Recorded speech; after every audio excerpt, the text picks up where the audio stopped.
Thanks for selecting the following TaxSlayer Pro training video.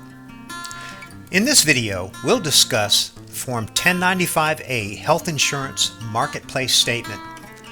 We'll talk about reconciling the net premium tax credit, and we'll talk about filling out Form 8962 in the desktop software. Form 1095A should be received by any person on the tax return covered by a marketplace plan.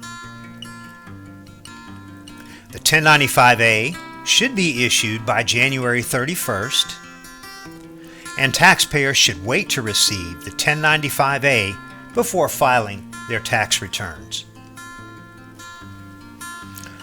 Part 1 of the 1095A reports information about you or the taxpayer, the insurance company that issued the policy, and the marketplace where the taxpayer enrolled in the coverage. Part 2 reports information about each individual who is covered under the policy.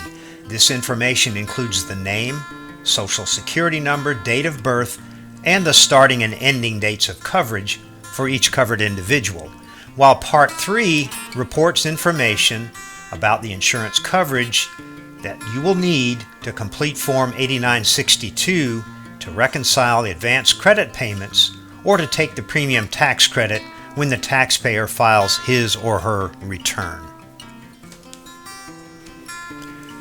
Next, we'll look at a completed fictitious 1095A and input the information into a tax return.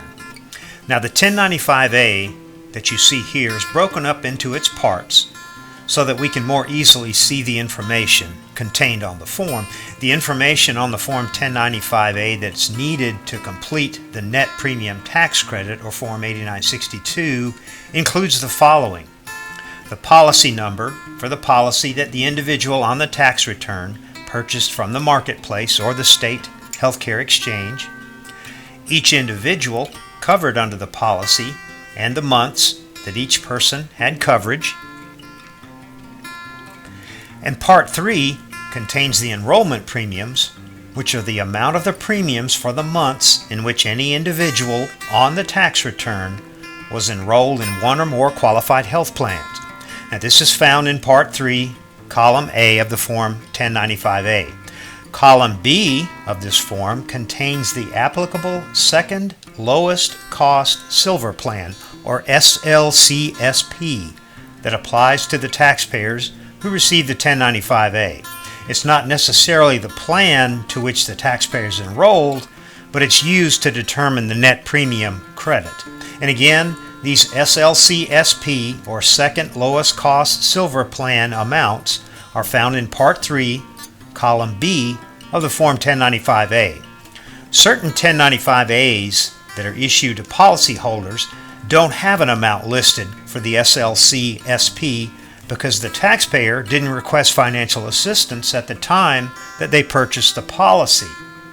If there is no SLCSP, or if no SLCSP is contained on the 1095A, the Marketplace website has a premium tool that can be used to determine the SLCSP.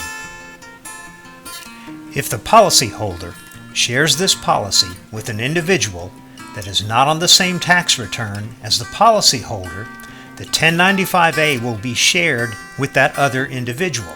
This is known as a shared policy and a shared policy allocation. If the policyholder does not share the policy with a person who is not on the tax return, then follow the next steps to enter a 1095A into the program from the main menu of the tax return. To save time, I've entered the personal information for George Martin, his wife Susan, and their son Brandon into the program, and I'm now at the Affordable Care Act questions. The first question I see: did you have minimum essential health care coverage for yourself, your spouse, and anyone you could or did claim as a dependent for every month of 2015? For this scenario, I'm going to answer yes to this question. The follow-up question: did you, your spouse, or a dependent enroll in health insurance through the marketplace? Again, Mr. Martin received a 1095-A. He did enroll in health insurance through the marketplace, so I'm going to answer this question yes. This takes me to the personal information menu, and I'll exit the personal information menu, and I'm now asked if I wish to enter W-2s. And again, to save time, I'm going to enter the W-2 and we'll move on to the 8962.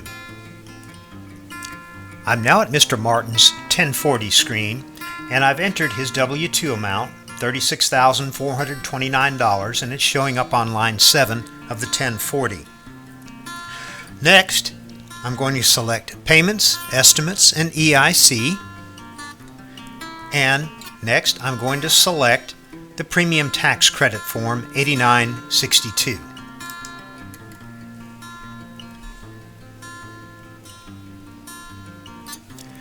I'm now at the 8962 Premium Tax Credit menu, and since Mr. Martin had the policy for the entire year, I can select option number 3, Use Annual PTC Totals. I then have a follow-up question: do all forms 1095-A for your tax household include coverage for January through December with no changes in monthly amounts shown on lines 21 through 32, columns A and B? Well, according to Mr. Martin's 1095-A, there were no changes in any of the monthly amounts. However, had there been any changes in the monthly amounts, I would have to answer this question no. But for his 1095-A, I can answer this question yes.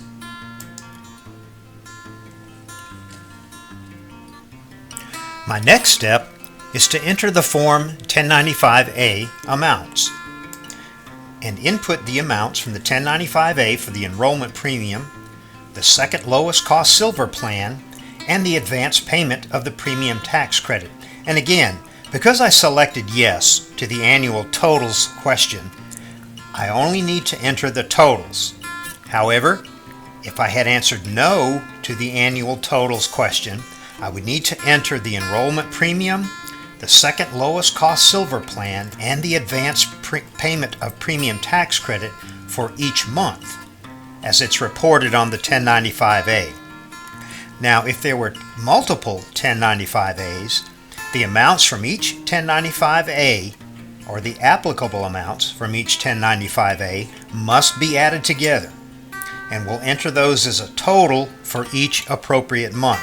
And once all of the amounts have been entered for each month that the taxpayer had minimum essential coverage as reported on the 1095-A, I can exit the menu. So what I'll do now is enter the totals from Mr. Martin's 1095-A,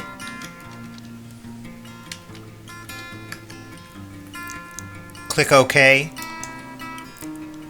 and I'm back to the 8962 Premium Tax Credit menu.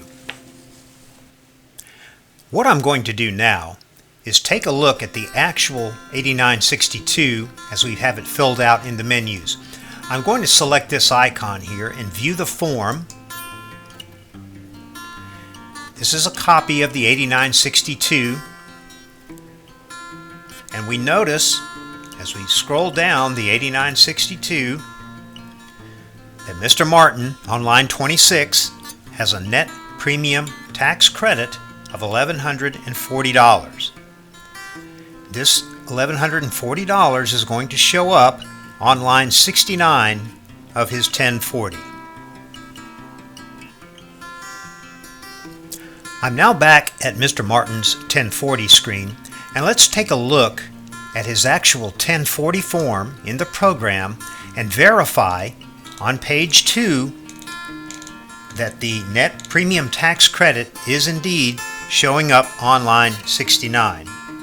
Now again, just to reiterate, because there's a net premium tax credit, this amount is reflected as a payment on the Form 1040, and Mr. Martin will receive the benefit of that amount. However, if the advance payment of premium tax credit would have exceeded the amount that Mr. Martin was entitled to receive, the excess advance payment of the premium tax would be reflected in the taxes section on line 46 of the 1040, and Mr. Martin would have had to repay the excess advance payment on his tax return. We want to thank you for watching this TaxSlayer Pro training video, and we'll see you in the next video presentation.